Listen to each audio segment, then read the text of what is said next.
Laí Ribeiro. Sou médico, cardiologista e nutrólogo.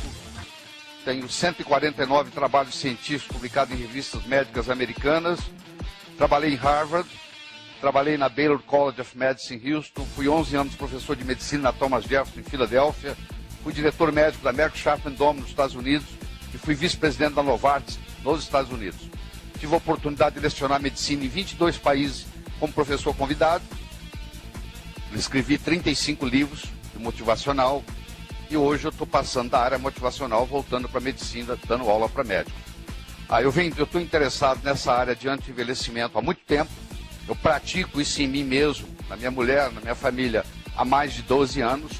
Eu vou mostrar para vocês que isso é uma nova medicina. Uma vez que você entra em contato com ela, você nunca mais esquece. Não é só ser bonito de fora para dentro, mas também de dentro para fora. É você ficar jovem até a hora de morrer. Esse é o grande segredo. Tem aí a água. Deixa eu conversar um pouquinho sobre água. Quanto que nós temos de água no corpo? Depende. Se é uma criança, pode ter 85% de água. Se é um idoso, pode ter 60%, 55% de água. À medida que você envelhece, você vai perdendo, você vai desidratando. Você vai ficando vai tendo menos água. A média é de 60% a 70% de água. Se a água estiver inadequada, não adianta tratar só do peixe. Você tem um peixe no aquário, a água do aquário está suja. Bom, o peixe ficou doente. O que adianta você tratar do peixe? O peixe aqui está sendo representado pela célula. E a água pelo sangue, pelo interstício. Se você está fazendo uso de uma água errada, então o peixe, que no caso é a célula, está num aquário doente. Nós somos um aquário ambulante. Engraçado, 60% do seu corpo é água. E eu quero saber qual foi a última vez que o seu médico conversou com você sobre água. O médico não entende nada de água. Na verdade, ele acha que isso aí não tem nada a ver. Como não tem nada a ver, gente? 60%, 70% do seu peso na balança é água. O que você tem mais no corpo é água. E ninguém dá valor, ninguém estuda. Alex Carrel ganhou o Prêmio Nobel de Medicina em 1912, porque ele ganhou uma verba do Rockefeller Institute, depois dele ganhar o Prêmio Nobel, para fazer pesquisa médica. E ele colocou um coração de embrião de galinha, tirou o coração de um embrião de galinha e colocou para funcionar, e o coração bateu por 27 anos seguidos. Você já teve uma galinha que viveu 27 anos? Não.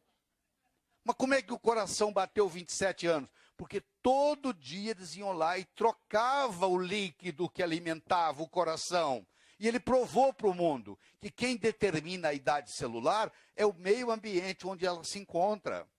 Então, se a minha célula está dentro de uma água suja, que nós chamamos de terreno biológico em medicina, se o terreno biológico não ajuda, não adianta eu ficar dando remédio para a célula. Eu primeiro tenho que detoxicar o meu organismo. Eu tenho que tirar essa água suja. Então, como é que eu vou ter uma criação de peixe numa água dessa? Você acha que peixe vai sobreviver aqui? Não. Como é que eu vou querer ter uma célula saudável num sangue doente? Não tem jeito. Então, o que eu tenho que determinar primeiro é que água que o meu peixe está vivendo. Depois eu vou cuidar do peixe. Porque eu primeiro tenho que limpar a água. Porque ele ficou doente porque a água estava suja. Estou fazendo uma forma bem simples para todo mundo entender.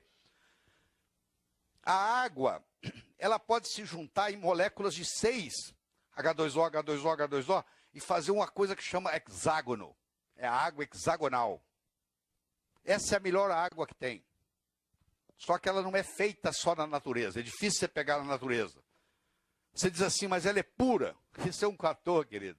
Isso é o mínimo. É o mínimo que a água seja pura. É condição sine qua non, é pureza. Mas eu posso pôr aqui 15 águas, todas são puras. Eu vou falar para você beber, a outra eu vou falar para você não beber. E eu vou te dizer isso, que você não sei que você não vai acreditar. Tem água que desidrata. Como é que é possível? Se ela tiver uma tensão superficial muito alta, ela puxa por osmose, ela desidrata. Tem água que você bebe e te desidrata. O que é importante numa água? Primeiro é o pH. Criança é alcalina. Idoso é ácido. À medida que você envelhece, você vai se acidificando. Você quer rejuvenescer? Você tem que alcalinizar. Câncer ocorre em ambiente ácido. Se o seu organismo é alcalino, câncer não consegue crescer num ambiente alcalino. Para o câncer desenvolver, precisa de acidez. O pH do sangue é 7,35 a 7,45. Esse é o pH sanguíneo. Agora eu quero que você pegue a sua garrafa de água que você toma na sua casa e vai lá e olha no rótulo e vê qual o pH dela. A maioria é menos de 6. Então, quando eu tomo uma água que tem um pH abaixo do meu pH sanguíneo, eu vou ter que pôr o meu corpo para trabalhar só para equilibrar o pH. O pH é escala logarítmica. Eu vou explicar para você o que é escala logarítmica. Vou te explicar o que é. Um pH de 2,5, um pH de 3,5 são 10 vezes. Um pH de 4,5 são 100 vezes. Um pH de 5,5 são 1000 vezes. Um pH de 6,5 são 10.000 vezes. Um pH de 7,5 são 100.000 vezes. Quando eu tomo um copo de refrigerante, eu estou baixando a minha imunidade em 100.000 vezes. Porque a escala é logarítmica. Sabe lá o que é isso? Eu preciso tomar 32 copos de 7,5 para trazer esse 2,5 lá para cima. A água pode ser oxidante ou antioxidante. Você mede o ORP da água. Eu tenho aparelho para medir tudo isso em casa. Eu trouxe tudo dos Estados Unidos. Então, eu meço o ORP da água. Esse negócio que a água é boa, a água é ruim, você me entrega a água, que em 10 minutos eu te falo se ela é boa ou ruim. Isso aí é uma conversa fiada. Isso é a melhor água do mundo. Eu vou lá e meço uma porcaria. Não vale nada. E tem propaganda que a segunda é melhor. Sempre é a segunda, nunca é a primeira. A segunda é melhor do mundo. Entendeu? Porque aí não precisa provar. A primeira tem que provar, né? A segunda é melhor do mundo, não precisa provar. Tudo porcaria. Essas que fazem... As mais caras são as piores. Não adianta, eu não tenho boa saúde se eu estiver fumando uma água que é oxidante e não antioxidante. Então eu meço o ORP da água e determino se ela é oxidante ou se ela é antioxidante. Qual é a condutibilidade da água? Ela tem que conduzir eletricidade. Porque se eu vou levantar minha mão aqui, ó, eu dou o comando lá do cérebro, tem que conduzir esse estímulo pelo corpo. Quem faz isso? A água. Você imagina um atleta tomando água errado. Os movimentos, o reflexo diminui. A tensão superficial da água. Tem um lugar, a água vai descendo no corpo, vai descendo. Vai chegar uma hora que ela tem que subir contra a gravidade. Quando ela chega lá no capilar, ela tem que fazer assim, ó. Se ela tem uma tensão alta, ela não sobe no capilar. Então aquela área fica desidratada. Então, quanto menor a tensão superficial, melhor a água. Tem água que tem tensão superficial muito alta. Não funciona. Aqui está a escala, 7,37, 7,47.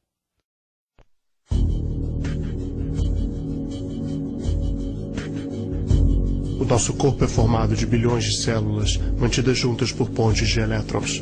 Algumas vezes, essas moléculas possuem uma junta frágil que pode partir-se, resultando em uma molécula instável, carente de um elétron. Esta molécula é conhecida como um radical livre.